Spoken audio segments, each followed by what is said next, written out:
دا د نن د حضرت لوط علیه السلام بیان چې پرون د حضرت ابراهیم علیه السلام بیان بشپړ خلاص او هغه ملکی چې خدای تعالی و ابراهیم علیه السلام ته را استولی وی کله چې د ابراهیم علیه السلام د امورو څخه فارغ شوی نو د لوط علیه السلام ښار ته هغه ملک چې ابراهیم علیه السلام ته راغلی وی لوط علیه السلام و ښار ته روان شوی حضرت ابراهیم علیه السلام و دا ملکو ته وویل چې تاسو ځئ د لوط علیه السلام و ښار ته زه هم در سره ځم ملک ورته وایي چې ای خلیل الله موږ الله عز وجل د لوط علیه السلام د قوم د هلاکت دپاره رالیږلي یو او د هغو د تباهۍ دپاره خدای تعالی عز وجل رالیږلي یو ته مه ځه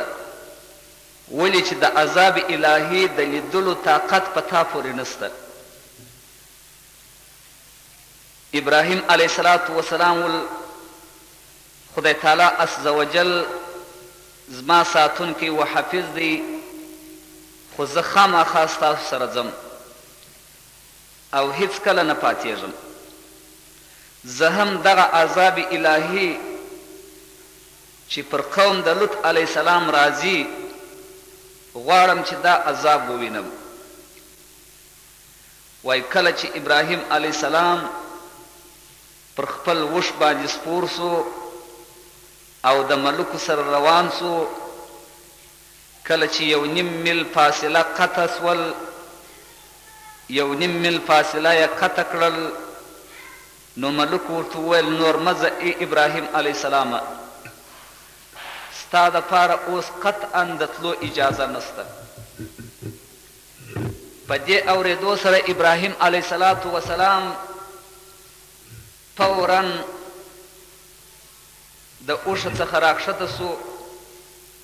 او د خدای تعالی عز وجل په عبادت باندې مشغوله سو ملک یې ولاړلې هغه ښار ته ورسېدلې کم چې ابراهیم علیه السلام ته ویل سوي وه چې د دې ښار خلک رهزنان او بدکاران دي ځکه چې د لوط علیه السلام قومې لارې وهلې او نران د نرانو سره او ښځې یې د ښځو سره په بدکاري باندې اخته وه نو هغه وخت ابراهیم علیه السلام وویل څوک چې دا بد کار او بد فعل کوي الله عز وجل هغه قوم هلاکوي او خپل قهر پر نازلوي نو ابراهیم علیه السلام د خدای تعالی عز وجل د برګزیده پیغمبرانو څخه دی او خدای تعالی عز وجل د خپلو پیغمبرانو خبرې نه ردولې چې ابراهیم علیه السلام خپل قوم ته د څه خبر ورکړی و هغه ډېر ژر پر هغو باندې مسلط سو او هغه د همیشه دپاره ختم سول هغه ملکی چې د خدای په حکم د خدای په امر و قوم ته د لوط علیه السلام راغلی وی بغیر د صدم څخه نورې ټول ښارونه چپه کړل او هلاک یې وګرځول غیر د صدم ښار څخه ولې چې د صدم خلک د دې کار نه وه دا بدفعلي په هغو خلکو کې نه وه کله چې د صدم خلکو د دې شپږو ښارو کردار او اعمال ولیدل نو هغوی د دوی سره خپل تګ راتګ غم او شادي پرېښوله په دې وجه خدای تعالی عز وجل صدم ښار ته فضیلت ورکړي او نجات یې ورکړي پروردګار عز وجل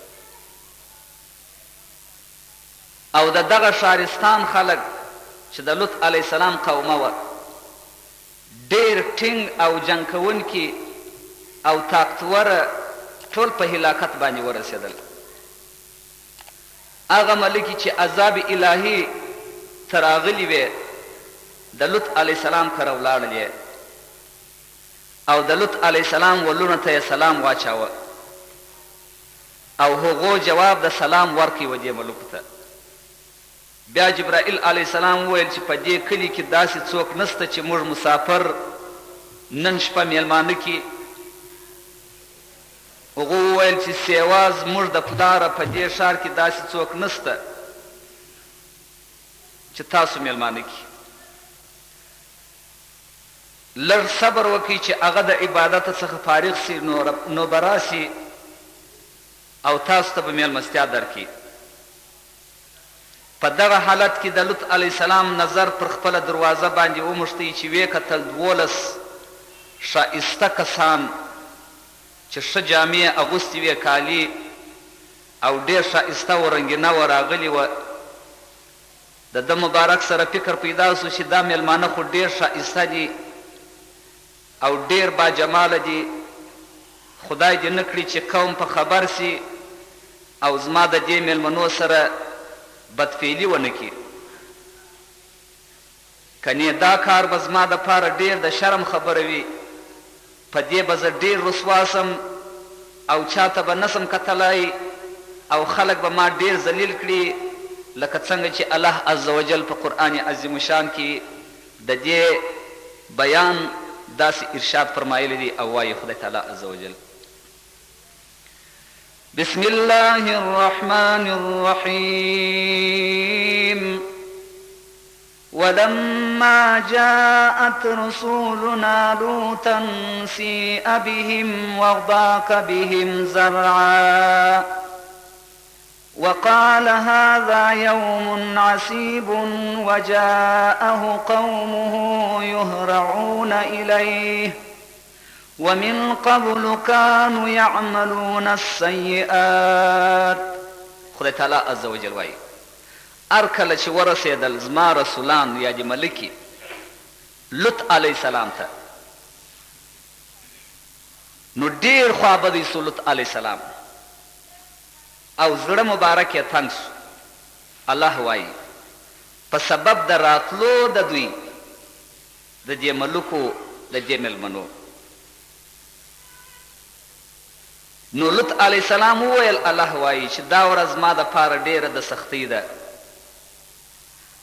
او راغله لوط علیه السلام ته قوم د ده په ځغاسته. الله وایي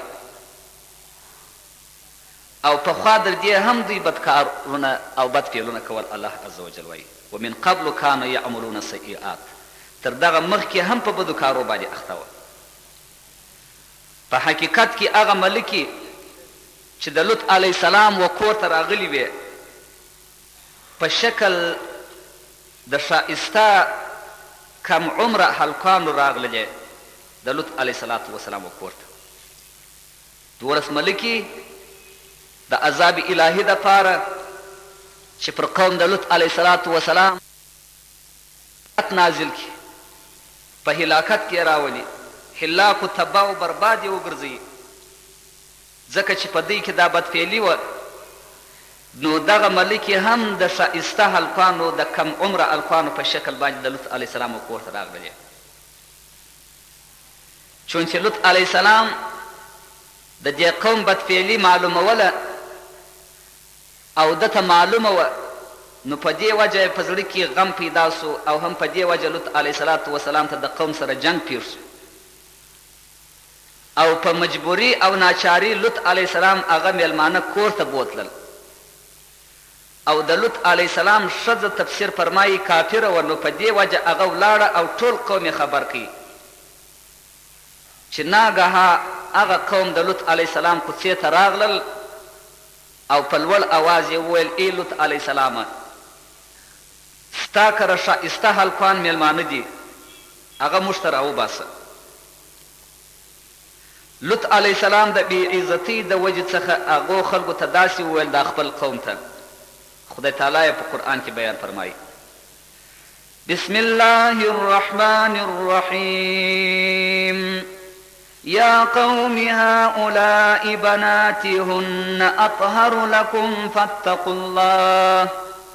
فاتقوا الله ولا تحزوني في ضيفي أليس منكم رجل رشيد. حضرت لوط علیه السلام الله وایي وویل ای زما قومه دا زما لوڼې حاضرې دي او زه یې تاسو ته په نکاح در کوم، دوی ستاسو دپاره ښې دي او وبېرېږئ د خدایه څخه او ما مه رسوا کوئ په باره کې د خپلو میلمنو. آیا نسته په تاسو کې یو سړی د نیکې لارې؟ لوط علیه السلام قوم ته وایي، خدای په قرآن کې بیان فرمایي چې دغه زما لوڼې به تاسو ته په نکاح باندې درکم، دا خپل قوم ته وایي، خو زما په میلمنو باندې کار مه لرئ او ما په باب کې د میلمنو مه بې عزته کوئ او مه مې شرموئ. چې تاسې زما د میلمنو سره دا بدفعلي کوئ نو زما د دغو میلمنو د بې عزتۍ په مقابل کې زما دغه خپلې لوڼې تاسو ته په نکاح باندې زه کوم. د لوط علیه السلام د ښځې په خبره سره هغه قوم راغلی او د لوط علیه السلام د کور دروازې ماتې کړې. لوط علیه السلام د خپلو لوڼو و دوی ته دا وویل چې زه دغه لوڼې و تاسې در کوم، لیکن دوی قبول یې نه کړلې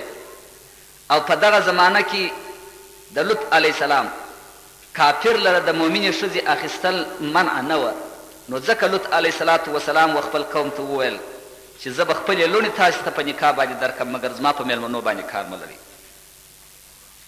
میلمانه ورته وایي لوط علیه السلام ته خدای په قرآن کې فرمایي بسم الله الرحمن الرحيم قالوا لقد علمت ما لنا في بناتك من حق وإنك لتعلم ما نريد. الله وایي هغه قوم وویل و لوط علیه السلام ته تا ته معلومه ده چې زموږ ستا و لوڼو ته حاجت او ضرورت نسته او زموږ د ارادې تا ته ښه معلومات سته، خو خپل میلمانه دې حاضر که او بوشت یې راوباسه. قالوا لقد علمت ما لنا في بناتك من حق. ستا و لوڼو ته زموږ هېڅ ضرورت نسته. قوم د لوط علیه السلام ورته وایي وانک لتعلم ما نريد. په تحقیق سره تا ته معلومات او علم سته چې موږ د کم شي اراده لرو، یعنې موږ د چی شي شوق لرو او موږ په کومه بدفعلي باندې اخته یو، د هغه معلومات هم تا ته سته او زموږ ستا و لوڼو ته هېڅ ضرورت او حاجت نسته چې موږ د الفانو خواهش لرو. دغه الفان چې تا میلمانه کړي دي دا و موږ ته حاضر که او راویې باسه، ځکه هغه ملکې د خدای تعالی رسولانې وې چې دپاره د عذاب د دې قوم راغلي وې. لوط علیه السلام ورته وایي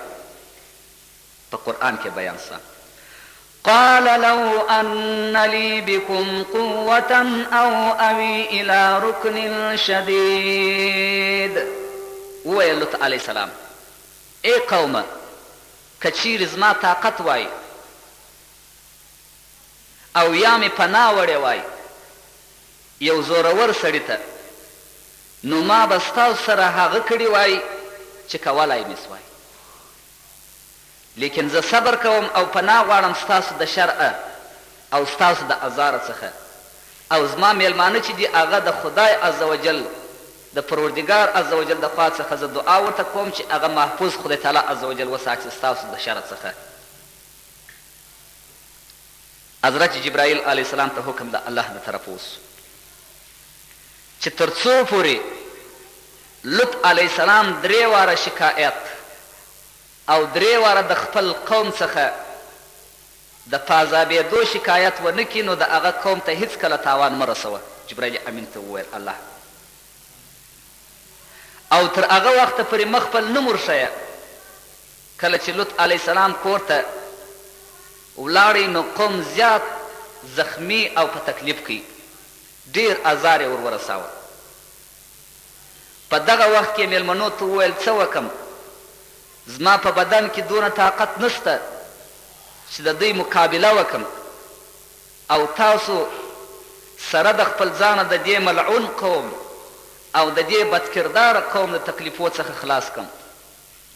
دوی په ډیر ادب سره خبرې کولې چې بیا قوم د دوی سره خپله زبردستی او قوت یې ښکاره کوي او لوط علیه السلام ناچاره سو نو 3 واره یې خپل رب ته شکایت وکړي لکه خدای تعالی چې و جبرائیل امین ته ویلي وه تر څو چې لوط علیه السلام 3 واره د خپل قوم څخه شکایت ونه کړي تر هغو پورې مه ځان وښیه او مه د دې قوم په هلاکت باندې رسوه. هغه و چې لوط علیه السلام یې ډېر په عذاب او په تکلیف کې خپل قوم د ډېرې ناچارۍ څخه و پروردګار عز وجل ته وویل 3 واره شکایت وکړي چې خدای تعالی عز وجل په قرآن کې د لوط علیه السلام بیان هم په داسې شکل فرمایي.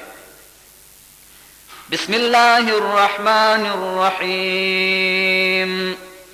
قالوا يا لوط إنا رسول ربك لن يصلوا إليك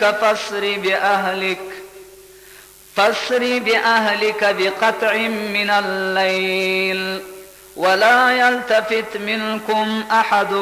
إلا امرأتك إنه مصيبها ما أصابهم إن موعدهم الصبح. الله عز وجل ورته وویل پروردګار وایي چې ای لوط علیه السلام ملک ورته وویل موږ ستا رب را لېږلي یو ستا خدای او دا خلک تا ته په ضرر رسېدل او تکلیف رسېدل نسي کولی نو وباسه خپل اهل په یوه حصه کې د شپې په یو حصه کې دا خپل کورنۍ وباسه او باید چې ستا څخه یو هم ونه ګوري وشاته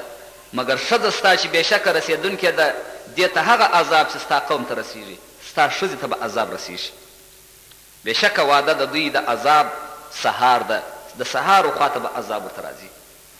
د لوط علیه السلام ښځه د قوم سره جوړه وه خدای تعالی عز وجل عذاب پر مسلطه کړي لکه د نوح علیه السلام زوی چې د قوم سره جوړ د پلار سره نه و جوړ خدای په عذاب باندې ګرفتاره وګرځاوه. کله چې معلومات و لوط علیه السلام ته وسو لوط علیه السلام دغه قوم ته وویل که چیرې تاسو د دې خپل فعل څخه د دې خپلې ګناه څخه بیزاره نسئ نو پر تاسو به د خدای عز وجل عذاب د سهار په وخت کې راولي الله عز وجل به راولي.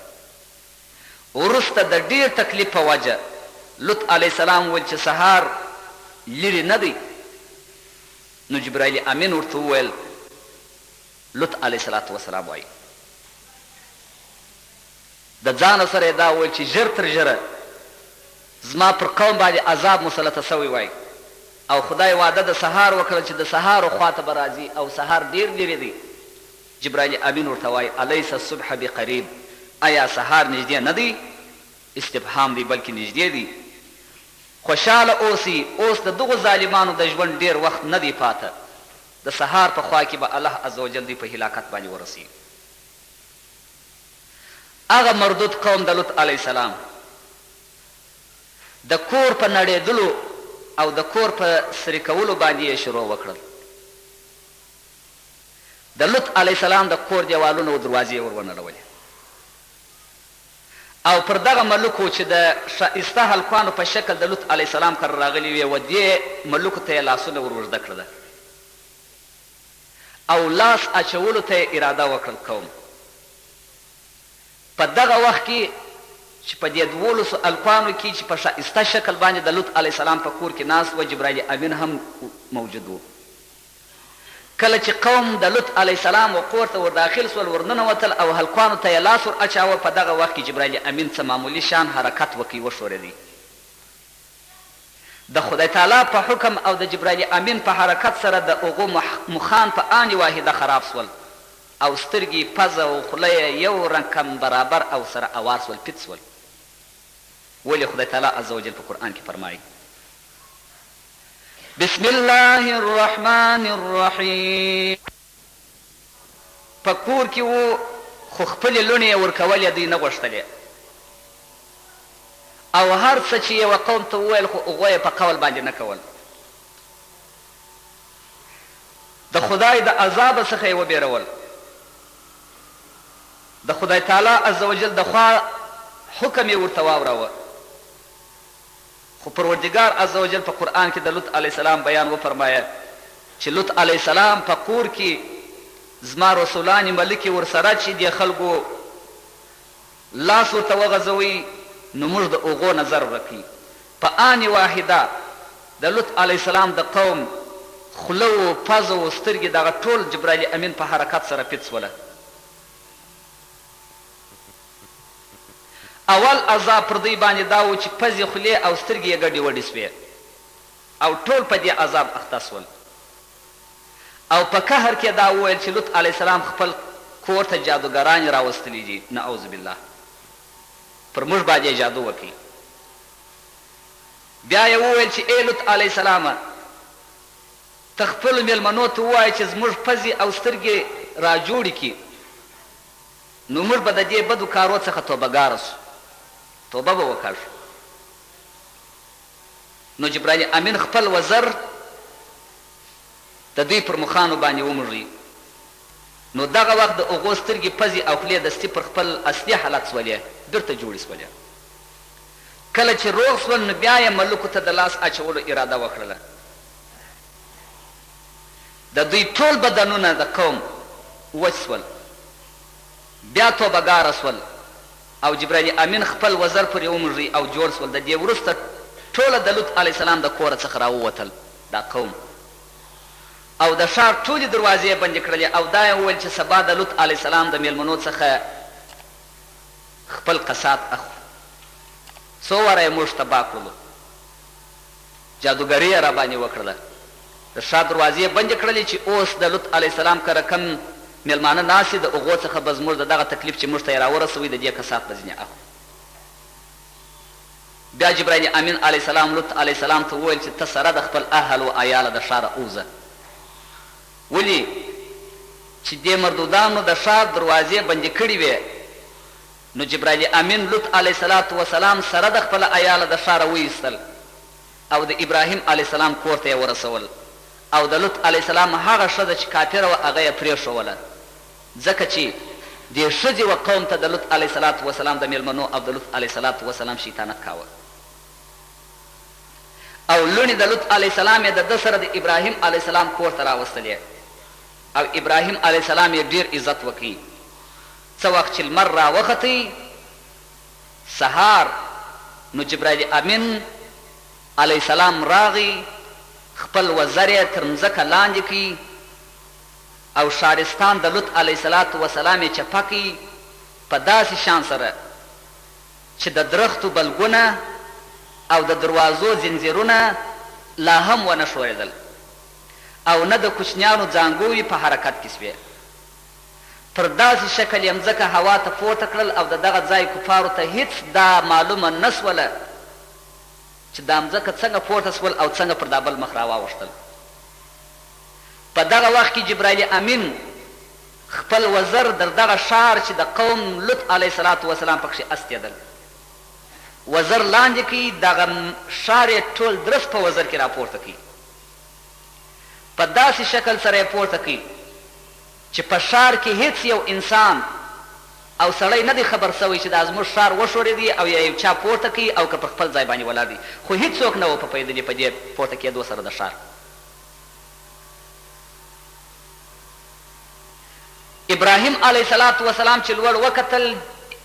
جبرائیل امین په خپل وزر کې د لوط علیه السلام ښار پورته کړی دی. ابراهیم علیه السلام بېهوښه سو. بیا جبرائیل امین راغی او ابراهیم علیه السلام یې خپلې غېږې ته نږدې کړي او تسلي یې ورکړله. ولې خدای تعالی عز وجل په قرآن کې داسې بیان کوي: بسم الله الرحمن الرحیم فلما جاء أمرنا جعلنا عاليها سافلها وأمطرنا عليها حجارة من سجيل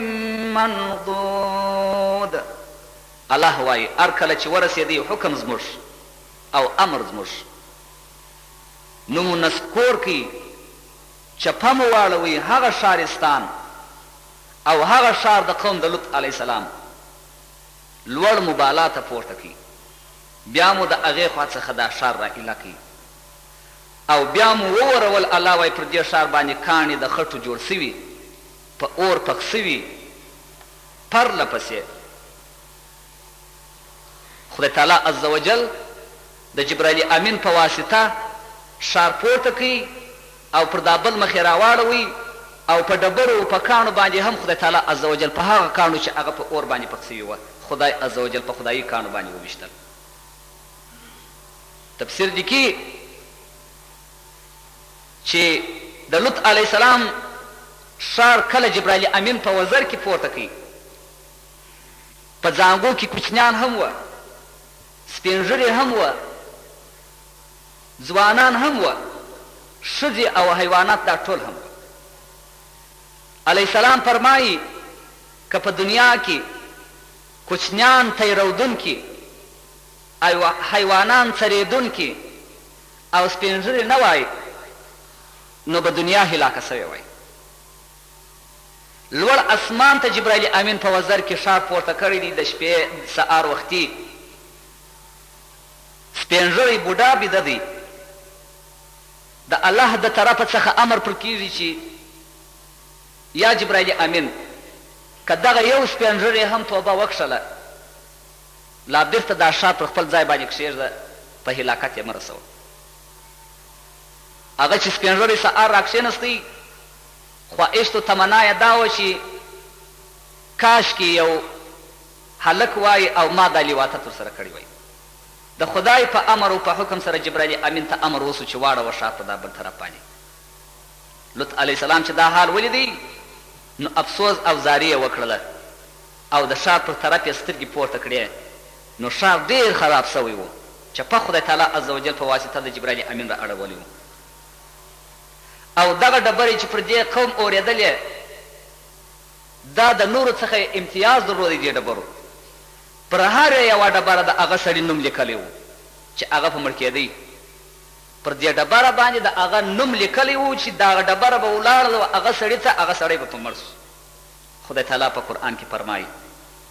بسم الله الرحمن الرحیم مسومة عند ربك وما هي من الظالمین ببعید. نشاندار سوي وي دغه ډبرې الله وایي په نیز د رب ستا،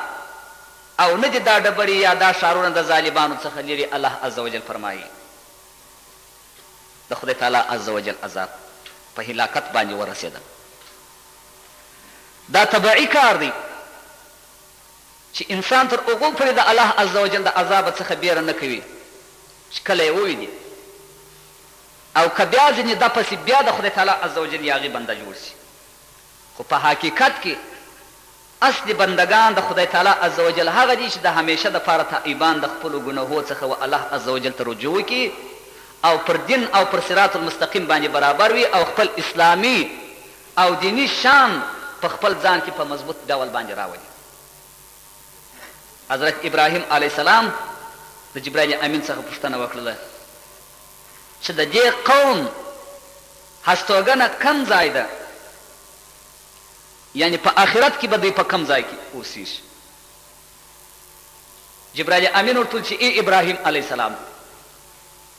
د دې قوم د لوط علیه السلام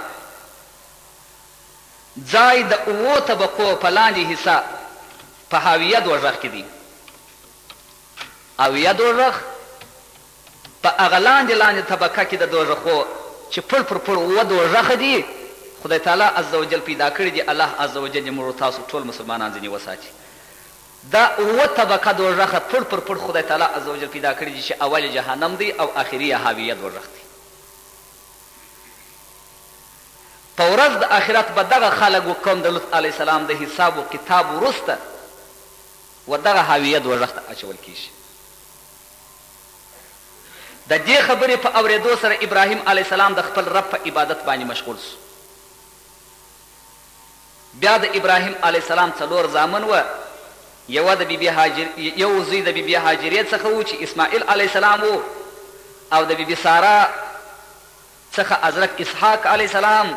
او مدین او مدائن پیدا سوي دي. او د اسماعیل علیه السلام یو زوی و او په تورات کې لیکلي دي چې 12 و د اسماعیل علیه السلام زامن. خو د یوه زوی دا حکایت یې زیات صحیح معلومیږي او د هغه نوم قیدار و. د هغه د بدن اوږدوالی 40 ګزه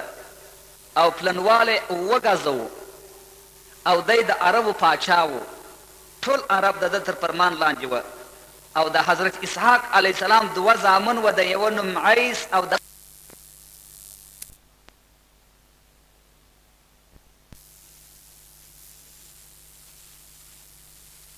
سره وي. ناګهه یو بوډا سپین ږیری میلمه ابراهیم علیه السلام ته راغی. ابراهیم علیه السلام د خوراک شیان ورته راوړل. د ډېرې ضعیفۍ په وجه سره هغه خوراک نسو کولی. هغه سپین ږیري ابراهیم علیه السلام پوښتنه ځینې وکړه چې ستا عمر به څونه وي؟ هغه ورته چې زما عمر 120 کاله دی. ابراهیم علیه السلام افسوس وکړي چې شاید په دې کال کې به پر ما هم دا حال راسي. اوس زما عمر تر ده یو څو ورځې کم دی.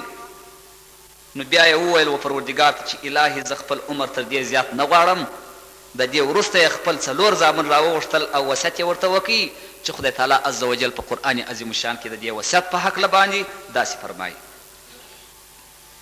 بسم الله الرحمن الرحيم ووصى بها إبراهيم بنيه ويعقوب يا بني إن الله اصطفى لكم الدين يا بني إن الله اصطفى لكم الدين فلا تموتن إلا وأنتم مسلمون. وصیت وکړي الله عز وجل وایي ابراهیم علیه السلام په دین سره زامنو خپلو ته او یعقوب علیه السلام هم چې ای بچانو زامنو، الله عز وجل غوره کړي دي د پاره ستاسو، غوره کړی دی د پاره بهتره کړی دی د پاره ستاسو دین د اسلام. نو هیڅکله مه مرئ تاسو مګر چې یا ستاسو مسلمانان فلا تموتن الا وانتم مسلمون، د اسلام پر دین باندې مړه سئ. او د خدای عز وجل دا دین ما تاسو ته اورولی او ښوولی دی. خپلو زامنو ته ابراهیم علیه السلام وصیت وکړي، ځکه لوط علیه السلام هم د ابراهیم علیه السلام په وخت و زمانه کې و چې هغه ښار د لوط علیه السلام جبرائیل امین پورته کوي. ابراهیم علیه السلام په خپلو سترګو ولیدی. د دنیا د چارو څخه دا چې د دنیا چارې دي چې پیغمبر به الله عز وجل راواستاوه، خپل رسالت به پای ته ورساوه، نو به د مرګ نیټه او وخت ورته راغی او دی به مړ کېدی او د دنیا څخه به تللی. نو ابراهیم علیه السلام خپلو زامنو ته وصیت په دین سره د اسلام وکړي چې تاسو مه مرئ مګر پر دین د اسلام مسلمانان مړه سئ، پر بل دین باندې مړه نه سئ. ځکه غوره او بهتره خدای تعالی عز وجل تاسو لره دین د اسلام بللی دی او ما تاسو ته اورولی دی او ښوولی مو دی. واقعي هم دین د اسلام طریقه د اسلام و د خدای تعالی عز وجل چې چا ټینګه کړله او پر هغه لار لاړله او د خپل رسول حضرت محمد مصطفی صلی الله علیه وسلم په احکامو باندې عمل وکړي، دا سړی کامیاب سو، دا سړی نجات پیدا کړي. عند الله دین الاسلام، د خدای په نیز احق دین، صحیح دین، برابر دین، مساوي دین، دین د اسلام زموږ او ستاسو دین دی. الحمدلله اصلی کامیابی په متابعت کې د اسلام ده، لکه څنګه چې پیغمبرانو علیهم السلام کولی. اصلی کار د دین و اصلی خواخوږي د دین و د اسلام و د طاعت و د عبادت د الله عز وجل. اصلی متابعت د علیه السلام محمد مصطفی علیه السلام دی. ولی چې متابعت د علیه السلام کامل نوي، متابعت د اسلام کامل نوي، د هغو ایمان هم کامل نه دی. او خدای تعالی عز وجل فرمایي په قرآن کې چې تاسو داخل سئ ټول په اسلام کې، په ټولو عمرو کې د اسلام داخل سئ. یو سړی وایي چې که چا وویل چې لا اله الا الله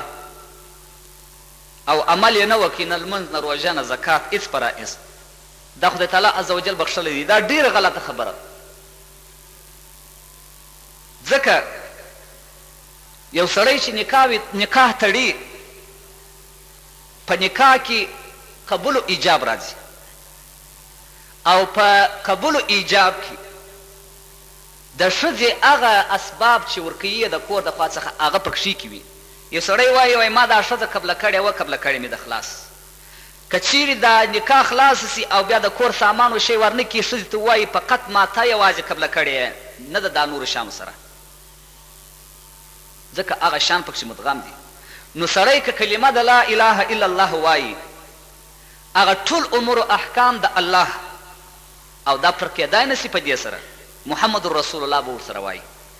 ټول احکام عملي کول د الله اوامر هغه به پر ځای کوي چې الله تا ته څه فرمایي.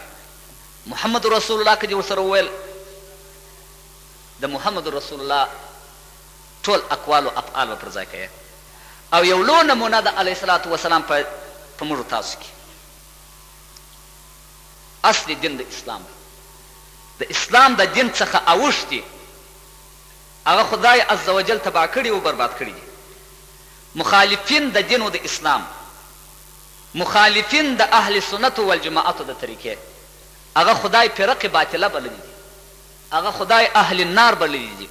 خاوندان د دوزخ بللي دي چې خدای به هغو ته دوزخ ورکوي. اصل مسلمانان او مؤمنان هغه کسان دي چې هغه پر دین باندې د اسلام متفق و متحد وي او اعمال صالحه کوي او خدای عز وجل په قرآن کې په کراتو باندې هم دا ارشاد فرمایي چې جنت د پاره د هغه کسانو دی چې اعمال صالحه یې کړي وي او ایمان یې پر خدای تعالی عز وجل راوړی وي. لمونځ روژه زکات دا فرائض د خدای پر ځای کوي دا په کلمه کې مدغم دي دننه. او که سړی وایي لا اله الا الله او هیڅ د خدای تعالی عز وجل امور نه پر ځای کوم لمنځ هم نه کوم روژه هم خورم زکات هم نه ورکوم هیڅ امر یې نه پر ځای کوم دا به نو څنګه وي. او لارې هم ورته جوړوو د خدای و فرائضو ته لارې جوړوو لمونځ یې ونه کړو ولا په کار باندې اخته و کار مو کاوه ولې په دې سره د لمانځه د فرضیت خلاص یو جماعت لمانځه ته ولې نه ولاړو ولې مو نه وکړي ولا په سودا اخته وم د دکاندارۍ هغه دا فکر ولري چې په دکاندارۍ په سودا باندې د خدای په حضور کې دا دلیل زه پیش کولی سم او ورته ویلی سم چې زه په دې دکاندارۍ باندې اخته وم د جماعت منځ راسه ولاړ. دا دین و قرآن و اسلام و دا احکام و دا بیانات د تبلیغ و د تقریر و دا وعظ دا به څوک اوري د علیه السلام څخه چا اورېدل اوس دې څوک اوري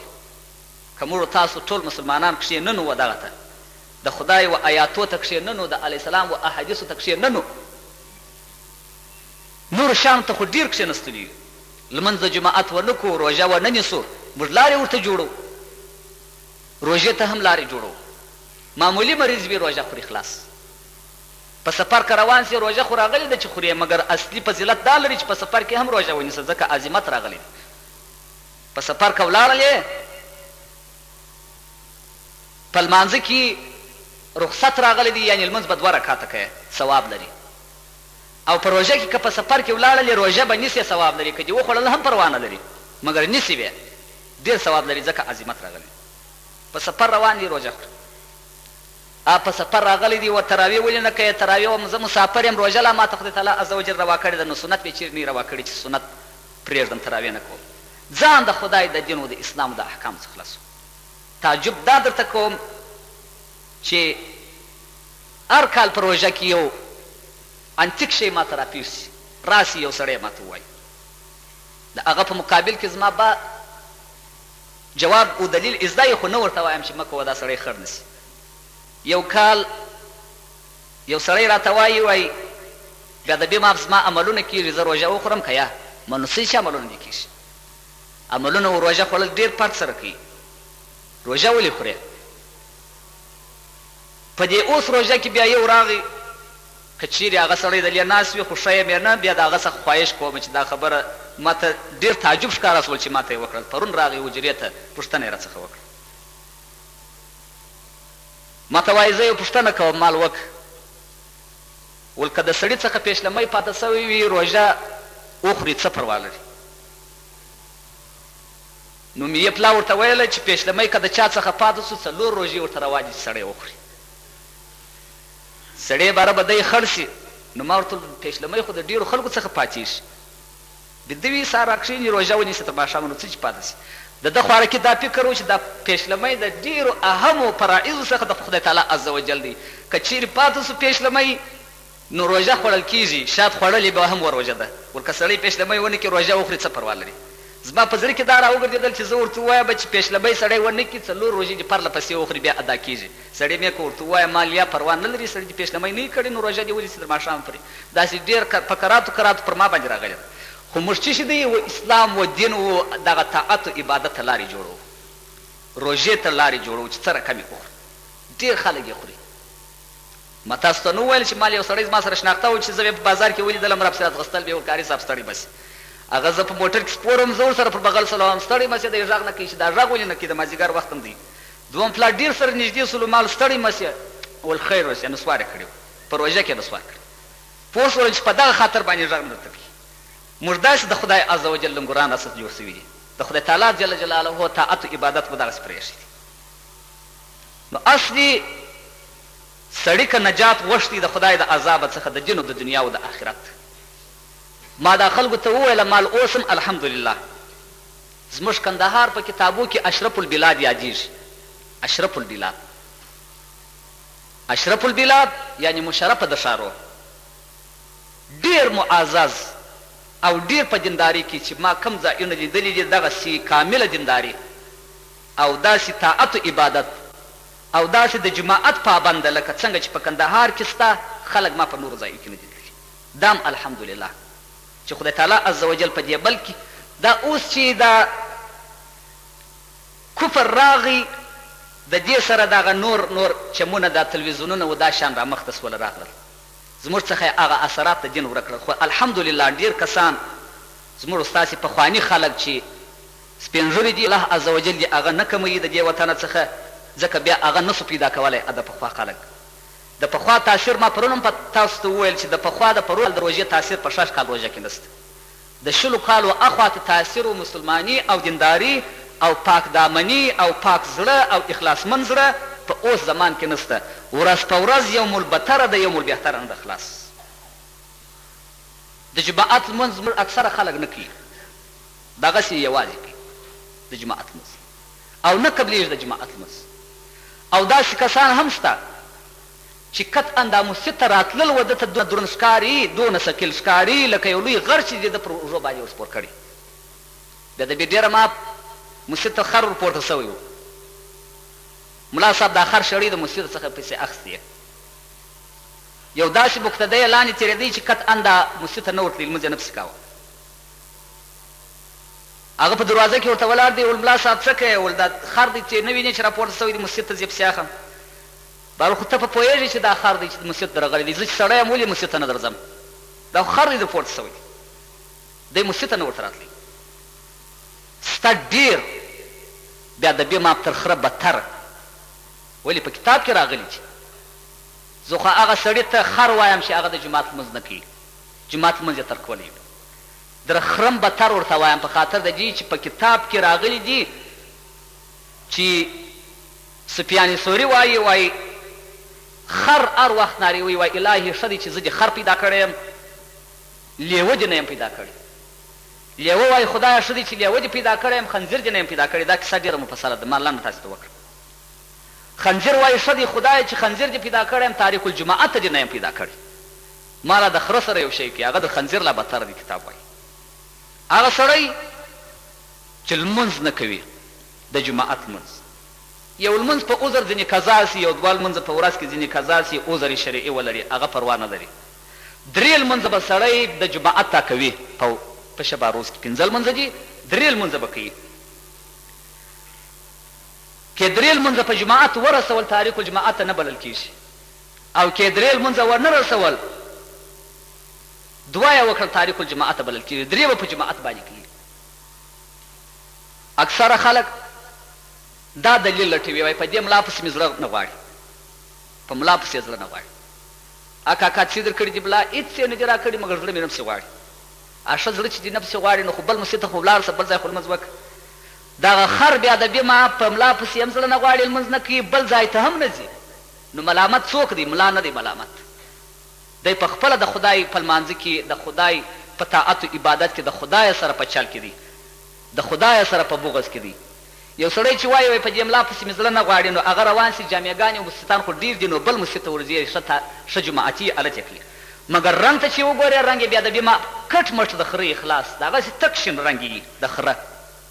لمونځ د جماعت نه کوي او دا خبره هم کوي چې په ملا پسې مې زړه نه غواړي او ما لیدلی هم نه دی چې بل ځای یو مسجد ته ولاړ شي لمونځ وکړي ځکه یوازې د لې په دغه مسجد کې کوي نو دا سړی خر دی کتابي خر دی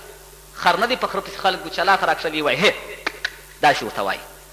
نو دغه سړي ته هم باید سړی دغسې ووایي چې لمونځ نه کوي د جماعت نو ما تاسو ته وویله چې ابراهیم علیه الصلاة وسلام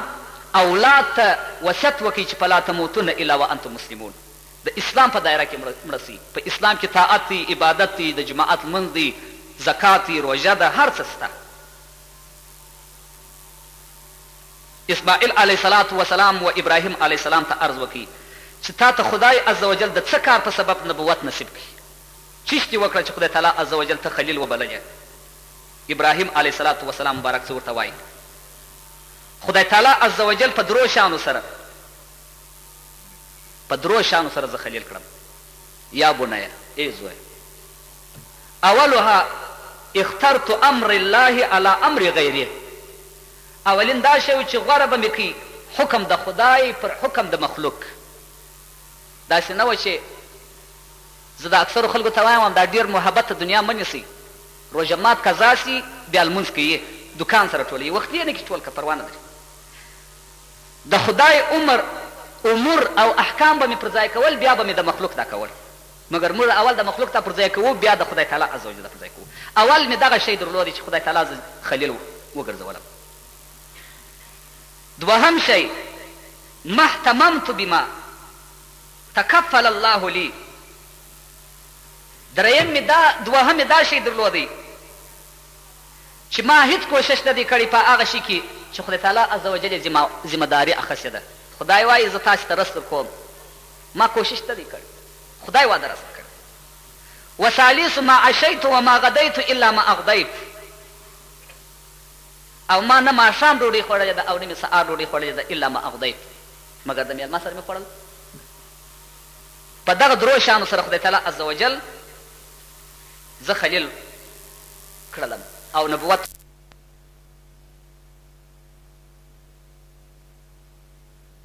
ماته راکړي د خدای امر یې پر ځای کاوه د مخلوق در امر مقدم او خدای چې زما سره واده د رس کړې ده ما نور تکلیف نه کړي او دریم مې د میلمه بغیر ډوډۍ نه ده خوړلې که به میلمه نه ورته راغی ابراهیم علیه الصلاة وسلام به ډوډۍ نه خوړل په شبه روزو یې نه خوړل تر څو چې به میلمه نه ورته راغی او میلمه سره ډوډۍ خوړل او کور ته راوستل تاسو په خبر یاست چې څونه فضیلت لري د لوط علیه السلام بیان خو په مختصر ډول باندې ما و تاسو ته وکړي او لوط علیه السلام د ابراهیم علیه السلام په وختو کې د ابراهیم علیه السلام وفات هم وسو او زوی دا پوښتنه ځینې کوي پر حال د نه ځي چې ته خدای په چیز سره خلیل کړی د هغه څخه دا دی د میلمه بحث راغلی فقط د میلمه یو څو نکاتو ته ستاسې توجه راګرځوم چې بیا زموږ وخت لنډېږي انشاءالله پوره کېږي بیا به د سبا د تبلیغ په تبلیغ کې انشاءالله د اصحاب کهف په بیان و ګرانو اورېدونکو ته واورو بیا نو د یونس علیه الصلاة وسلام و ایوب علیه السلام بیانونه دي د دې پیغمبرانو چې ما په دې روژه کې و تاسو ته شروع کړي دي علیه السلام وایي ان فی اکل الضیف 5 خصال په میلمه کې 5 خصلته خدای تعالی عز وجل موجود کړي دي په خوړلو کې د میلمه د رس د یو چا دا چې خوري اولها تزید فی اموالهم که میلمه د چا کره ولاړې ډوډۍ وخوړل مال او پیسې ډېرې شي وثانیه دواء المرض که په هغه کور کې مرض د مرض دوا د میلمه د چا کور ته ورسي مرض یې جوړې شي یرفع الله المصیبته د هغه کور څخه مصیبت پورته کېږي یغدبئو قبره الی یوم القیامه څلرم یې قبر روښانه کېږي کوم چا که میلمه نواز و او میلمانه یې کور ته بیول والخامس اعطى له لقاء الله تعالی مع شفاعة محمد صلی الله علیه وسلم 5م خصلت دا دی چې خدای تعالی خپل دیدار وکړي او شفاعت د حضرت محمد مصطفی صلی الله علیه وسلم یې په نصیب کېږي د میلمه عزت چې سړی وکړي زموږ ستاسو اوس اکثره خلک میلمه هم نه کوي میلمه چې کور ته ورسي په عذاب سي چې دا بیا وګوره چیشته راغلی علیه السلام فرمایي ما من احد یأتیه ضیف واکرمه بما وجد الا فتح الله له بابا من الجنه علیه السلام وایي داسې سړی نشته په دنیا کې چې هغه ته میلمه راسي او د یې عزت و احترام وکړي مګر خدای تعالی عز وجل به 2 دروازې د جنت ورته راخلاصې کړي وآتا له 70 حورا من العين، خدای تعالی به 80 حورې غټې سترګې والا د ده په نصیب کې په ورځ د آخرت. و70 قصرا من الياقوت الاحمر، او 80 ماڼۍ به په جنت کې خدای تعالی عز وجل ورکړي. کم چا که میلمه ته عزت و احترام ورکړي او میلمه یې درلودي، او کې بلکل میلمه په کور کې نه و. ابوذر غفاري وایي واذا کان یوم القیامه یخرج من جهنم عنق اسمه لهب، په آخرت کې د جهنم دوزخه څخه یو غاړه راوځي چې دا د شغلو څخه د هاویه دوزخ وي، او نوم بیا لهب وي. رأسه فوق العرش وشفتيها من المشرق الى المغرب واصله الى تحت الارضين، سر به تر عرش لوړ وي، دواړې شونډې به یوه شونډه به پر مشرق پرته وي، بله شونډه به پر مغرب پرته وي، او پښې به تر 7 مځکې لاندې وي. دغه یو غاړه به د جهنم دوزخه څخه د اور راوځي. فینادي تهدیدا باعلی صوت 7 مرات، 7 واره به غږ وکړي په اشرګاه په میدان کې په غټ غږ سره. این مخالف الرحمن این اعداء دیدان این موافق الشیطان، دا غږ به وکړي چې چیرې دي هغه مخالفین د خدای تعالی عز وجل، دشمنان د الله عز وجل، او موافق د شیطانانو ملګري. فیقول له خزنة جهنم، مالک د دوزخ ورته ووایي وای څوک دې پکار دي؟ لما تريد یا لهب، کم سړی طلبه؟ قال انا اطلب 13 زمرة من امة محمد صلی الله علیه و آله وسلم. دا دابه ورته ووایي وای زه 14 ټولۍ د امت څخه د علیه صلات وسلام زما پکار دي. فیقول من هؤلاء، کم څوک دې پکار دي؟ فقال این من یهاون الصلاة، دغه دی دا ځای. کمه د هغه ټولې خلک چې په لمانځه کې بیا سستي کول، منځ خو یې به یې کوئ، سستي به یې پکښې کول، د جماعت مانځه ته به نه تلل. دغه شنه خره بیا د بې معاف چې د جماعت منځ نه کوي، دغه به دغه لهب چې د دوزخه څخه راووځي، دغه بیا په آخرت کې نیسي او الله دې په ونیسي. زما داسې درد ورته راغلی دی، او کتاب هم وایي نیسي یې او الله دې په ونیسي. او د جماعت د ترکوالي لوی عذاب یو دا دی چې پر آل د نزي العیاذ بالله خدای تعالی عز وجل دې موږ تاسو وساتي، پر آل د نزي کلمه د لا اله الا الله محمد رسول الله د سړي څخه ایریږي، خدای تعالی عز وجل دې موږ تاسو وساتي. هغه سړي څخه چې هغه د جماعت منځ نه کوي، د ډېر وخت څخه تاریک الجماعت وي، بې ایمانه تر دنیا تېرېږي، خطره د زوال د ایمان ورسره تړلې ده. الله موږ د ایمان د زوال څخه وساتي. نو دغه دابه اولین دغه غږ وکړي چې هغه خلکو چې د جماعت منځ نه کاوه او سستي په لمانځه کې د جماعت کول، دغه ټولۍ مې پکار ده. و این من لا یؤدي زکات، چې زکات نه ورکوي، دغه ټولۍ مې پکار ده. و این مدمن السکر، هغه کسان مې پکار دي چې هغه نشي کوي، د رویینو نشه، د شرابو نشه، د ګولیو نشه. د روینیان روژې نه نیسي، زما دا مسجد کې شاوخوا را باندې راګرځېدلي دي، خورا ډېر دي، یو روژه نه نیسي. لمانځه ته راسي دلته لمونځ کوي مګر روژه یې نه وي. دې ته په تعجب کې یم، لمونځ کوي اودس تازه کوي، روژه نه نیسي نیولی. خدای عز وجل دې د مسلمان اولاد او د علیه السلام امت د داسې سخت عذاب څخه لکه د رویونو او د داسې نشو او د شرابو پروردګار عز وجل پر دې منبر باندې دعا کوم چې خدای تعالی عز وجل دې وساتي. این من اکل الربا، بله ټولۍ مې د سودخورو پکار ده. والموکل له، او چې سود ورکوي یا سود اخلي. څونه ډېر دي زموږ په وطن کې. اولین یو شی به د سود ورته وایم چې نور ستاسو ډېر خلک په اخته دي. خلک سرای په ګروي ونیسي، بل چا چې په کریا ورکړي، دغه سود دی. د شکه وتلی امام لکنوي صاحب وایي، ورسې نو بیا د ملایانو څخه پوښتنه وکړي. ځینو ملایانو جواز ورکړی دی، هغه یو نقطه په فکر کې راغلې ده، مګر که چا سرای په ګروي واخیستي او بل چا چې په کریا باندې ورکړي، هغه کریا پیسې وده ته حرامې دي، سوچ پچ. د فقه شریف کتابونه فرمایي. بیا ورسې زما څخه پوښتنه کوئ، کتاب غواړي، هر شی چې غواړي. دغه مرهونه ګټه بولي، د فقه شریف کتابونه وایي. تا د یو سړي څخه سرای په کریا واخیستی، ور دې کې په ګروي دې واخیستی، بل چا د دې په کریا ورکړي، هغه خو لا نه د مالک څخه سرای په ګروي اخو بیرته مالک ته په کریا ورکو، دا خو بیخي ناروا او حرام او سود دی خلاص. او علیه السلام وایي د سود هغه کمه درجه ګناه، 80 درجې ګناه لري، کمه درجه ګناه په صحیح حدیث کې ثابته ده، داسې ده هغه کمه او ادنا درجه ګناه، لکه سړی چې بیا د بې معاف سړی د خپلې مور سره زنا کوي، خلاص. دا د سود ګناه ده. زموږ ستاسو په ښار کې څونه انسانان په اخته دي کان په ګروي واخلي بېرته په کریا ورکړي و مالک ته دا زموږ په وطن کې دا جواز خلکو ورکړی دی مګر دا سود دی دا حرامې دي دا پیسې و این من عزا جاره او بله ټولۍ مې هغه کسان په کار دي چې امسایګان زیروي و این من یبیع الحر والحرة واخذ ریحه باجل حطام الدنیا بله مې هغه ټولۍ په کار ده په آخرت کې دغه غاړه ووایي د اوره څخه راوتلي وي چې اصل سړی او اصله ښځه خرڅوي او ګټه یې دپاره د حرص د دنیا اخلي و این من فعل زنا چې پیل د زنا وکوي زنا یې کوله دا ټولۍ مې په کار ده و این من عاق الوالدین چې د مور و پلار ازاریان وي دا مې په کار دي و این من ادى توبته چې توبه بیا ماته کړه وبېښل په کسرها او بېرته بیا ماته کړه دا ټولۍ مې په کار ده و این من عمل الاحتکار چې غلبه د پاره د ګرانۍ رانیول دا مې هم په کار و این من ترک شکر من عطاء الایمان هغه ټولۍ مې هم په کار ده چې هغه به شکر د ایمان نه ادا کاوه چې خدای عز وجل موږ ته ایمان راکړی دی و این من رک خوف الخاتمه او هغه ټولۍ مې هم په کار ده چې د اخري خاتمې څخه نه بیرېدل و این من ظلم بعباد الله او هغه ټولۍ مې هم په کار ده چې ظلم یې په بندګانو د خدای تعالی عز وجل کاوه و این من لا دخل فی بیته او هغه ټولۍ مې هم په کار ده چې کور ته بې میلمه نه داخلېدی میلمه به یې پرېښوي هېڅکله میلمه چې سړی کور ته نه راولي او عزت و احترام یې هم نه کوي او د چا کور ته میلمه نه وي ورغلی هم غټه ګناه ده چې په ورځ د آخرت به دغه غاړه چې د جهنم څخه راوتلې ده دا به په ورځ د آخرت نیسي دا ټوله ټولۍ فیأخذوهم بالنواسی در تندي به ونیسي ویحرکوهم کما تحرک النار النبات داسې به وسوځي کتاب وایي لکه څنګه چې اور واښه سوځي ثم یرجعو الى تحت الهاویه بېرته به هاویه دوږخ ته ولاړ شي د میلمه دونه عزت و اکرام دی علیه السلام فرمایي 3 کسانو ته به خدای تعالی عز وجل در عرش عظیم لاندې ځای ورکړي الصائم فی الصید یو هغه روژاتی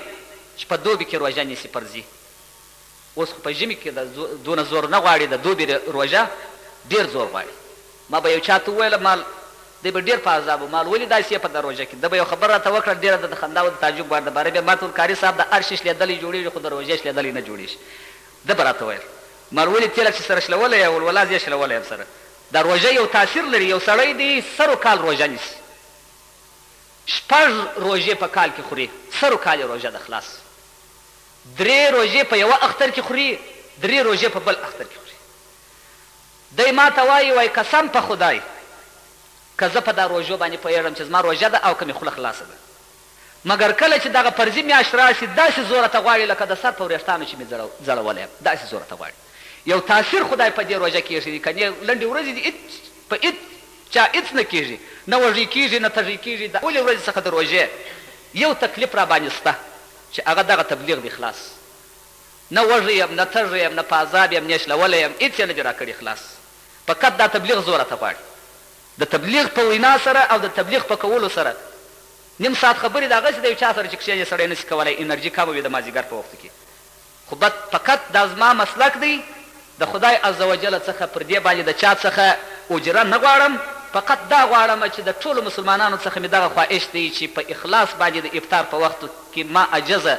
ګناهکاره ضعیفه کمزورې ته تاسې ټول حاضرین زه به تاسې ته دعا کوم تاسې ما ته دعا وکړي چې خدای تعالی عز وجل په برکت د دغه تبلیغ الله عز وجل ما وبخشي خدای تعالی عز وجل ما د قبر د عذاب د آخرت د عذابو څخه او سره ستاسو په شمول ستاسو پروردګار عز وجل په آخرت کې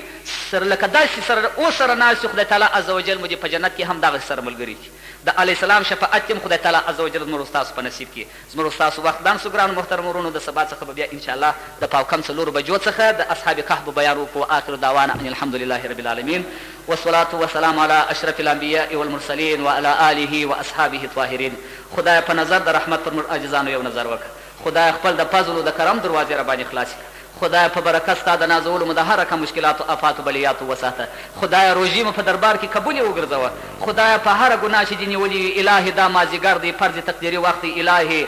ستا په بیت او ستا په کور کې الهي ستا په دربار کې خو به یو قبول خدای د فقر او د عجز لاسونه مو درته پورته کړي دي الهي موږ وبخښه عفو راته وکړه خدای تر هغه ګناه راتېر شه الهي طاعت او عبادت المنظوره مو په دربار کې قبول وګرځوه خدای روژې مو په دربار کې قبول وګرځوه سعی او کوشش مو په دربار کې قبول وګرځوه خدای الهي په هغه مؤمنانو کې مو قبول کړه خدای چې ستا په دربار کې قبول یو خدای د قبر د عذاب د زکندن د خواري د آخرت د عذاب څخه د اور څخه د دوزخ مو الهي په برکت دغه روژې وساته زموږ چینل المدینه در سره سبسکرایب کړئ او د غنټې بټن در سره دباو کړئ تاکې تاسو د نوي نشریات څخه